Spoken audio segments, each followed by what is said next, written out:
செங்கோட்டையனுக்கு செருப்படியாக அன்றே நான் அவர் பதிவிட்ட போதே கழகத்தினுடைய அத்தனை பொறுப்புகளிலும் எடுத்து அடிப்படை உறுப்பிலிருந்து நீக்க வேண்டும் என்று கழக பொதுச் செயலாளருக்கு கோரிக்கை விடுத்திருந்தேன். சமூக ஊடக வாட்ஸ்அப் குழுவின் மூலமாகவும் எனக்கு தெரிந்த அத்தனை பகிரக்கூடிய ஊடகங்கள் அனைத்தின் மூலமாகவும் கேட்டிருந்த ஒரு தொண்டனுடைய எண்ண குமுறலை அப்படியே தெளிவாக பிரதிபலித்தார். 24 மணி நேரத்திற்குள் அடிப்படை உறுப்பினர் பதவியை மட்டும் விட்டு அனைத்து பதவிகளிலிருந்தும் அவரை நீக்கினார்.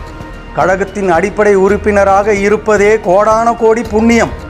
அதுவும் செங்கோட்டையன் அவர்களை அழகு பார்த்து அவருடைய அத்தனை கருத்துக்களையும் ஏற்று வழி நடத்தி வந்த அண்ணன் புரட்சி தமிழரை பொதுவெளியிலே இவ்வளவு கீழ்த்தரமாக ஒரு கழக பொதுச் செயலாளர் என்றும் பாராது காலக்கெடு விதித்தார். புரட்சி தலைவி அம்மா இருந்திருந்த பொழுது இப்படி ஒரு காலக்கெடுவை நீங்கள் விதித்திருக்க முடியுமா?